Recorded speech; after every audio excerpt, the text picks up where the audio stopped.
Some people think that all CorningWare is the same, but really it's not.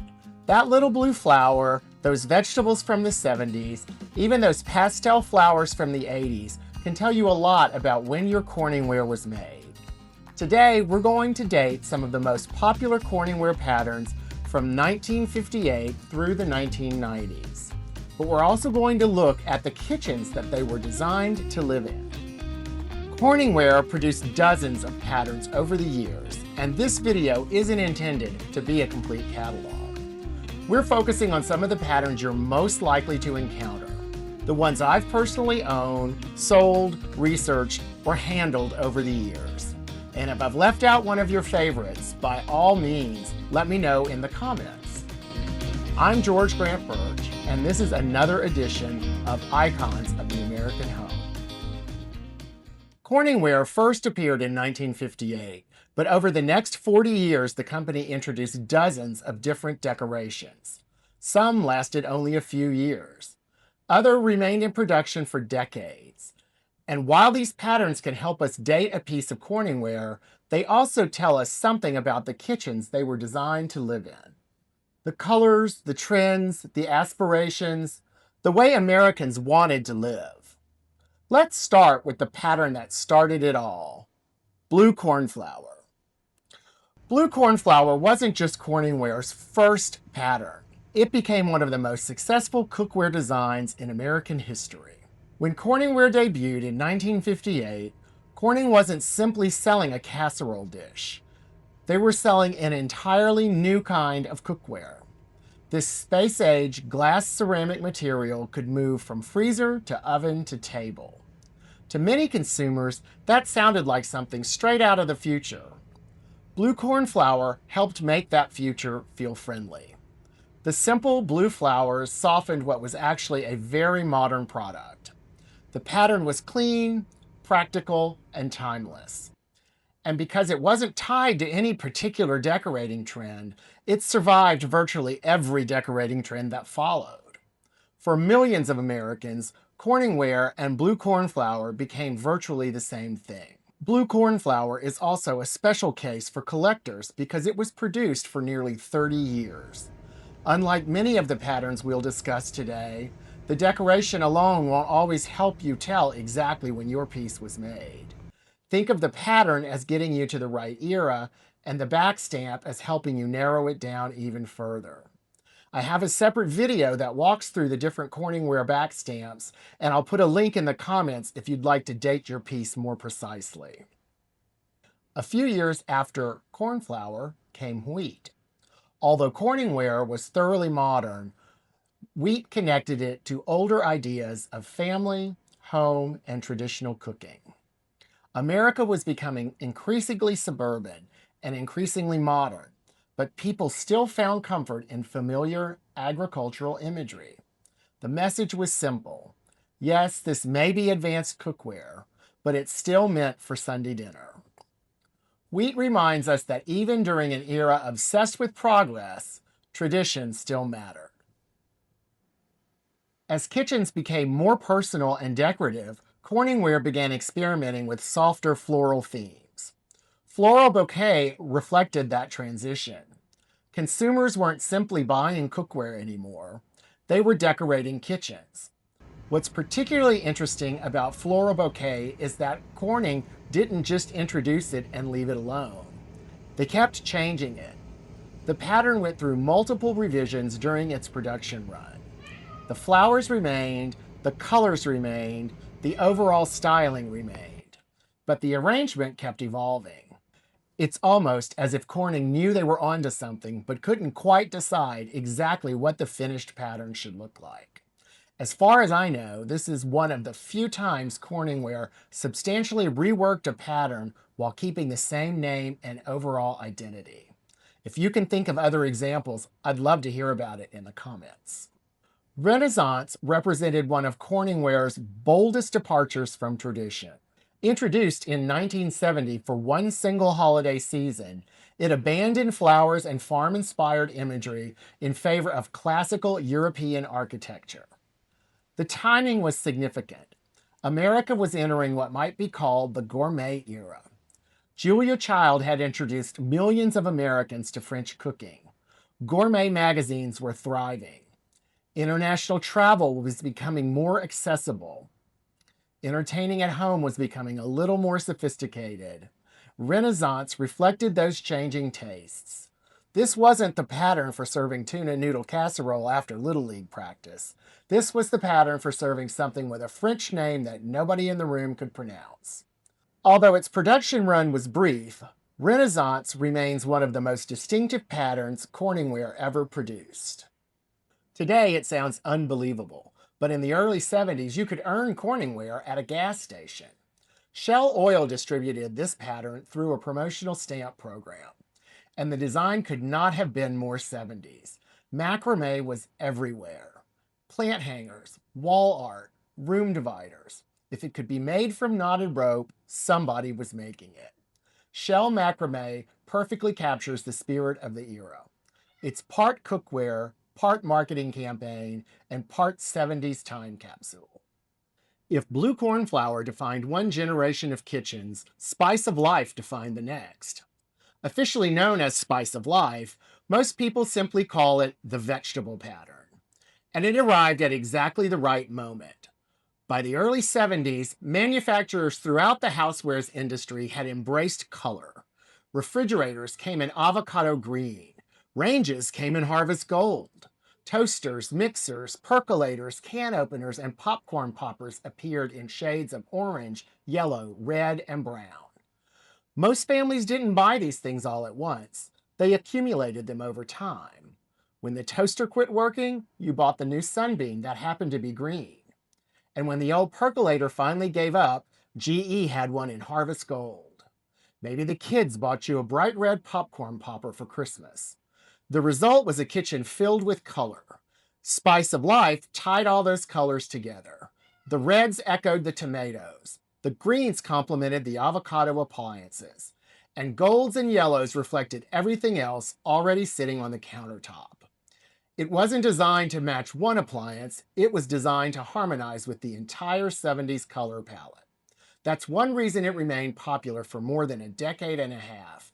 It didn't merely sit in the kitchen, it belonged there. There's another story behind the pattern that we don't have time to cover today. The fall 2025 issue of Distinctive Living magazine takes a deeper look at that story, exploring how Spice of Life reflected changing kitchens, changing families, and the role Corningware played in everyday American life. A link to that article, as well as the entire Distinctive Living archive, can be found in the comments below. As America approached its bicentennial, many homeowners developed a renewed appreciation for traditional American design. Country decor exploded in popularity. Craft fairs flourished. Colonial-inspired furnishings appeared everywhere. Country Festival fit perfectly into that movement. Warm, colorful, and welcoming, it reflected an America looking backward for inspiration. The bicentennial wasn't simply a birthday celebration. It was a moment when Americans paused to appreciate the traditions they shared. Country Festival brought some of that spirit into the kitchen. There were no flags or eagles, just a warm, welcoming design that celebrated home, hospitality, and gathering around the table. 50 years ago, Americans gathered to celebrate 200 years of history. Next month, we'll celebrate 250. The milestones may change, but the instinct remains the same: to pause, reflect, and appreciate the traditions we share. Country Festival was one small expression of that idea, bringing a sense of warmth, hospitality, and home to the American table. Where Spice of Life represented the earthy side of the 70s, Wildflower represented its brighter side. Its cheerful yellows, oranges, and pinks brought a sense of optimism to the kitchen. Where Spice of Life felt rooted in the harvest season, Wildflower felt like springtime. This was a pattern designed for sunny kitchens, bright mornings, and family gatherings. The 70s began with a heavier mood. Years of economic uncertainty, energy shortages, and international tensions had left their mark on American life. But by the end of the decade, the aesthetic was beginning to change. Dark earth tones were giving way to brighter colors and a renewed sense of optimism. Wildflower captured that transition perfectly. It was the casserole dish that appeared at potlucks, the dish that held dinner rolls at Thanksgiving, the one that emerged from the cabinet whenever company was coming over. And that's part of its enduring appeal. Wildflower isn't simply a decoration, it's a memory. By the early 80s, American tastes were changing. The bold graphics and earthy colors of the 70s were giving way to something softer and more refined. Shadow Iris reflected that shift beautifully. Its watercolor style artwork felt artistic, sophisticated, and elegant. This wasn't farmhouse charm. It wasn't harvest season. This was the era of coordinated interiors, carefully selected decor, and formal dining rooms. Shadow Iris appealed to buyers who wanted their kitchen to feel a little more upscale. And unlike many Corningware patterns that remained firmly tied to their era, Shadow Iris proved surprisingly timeless.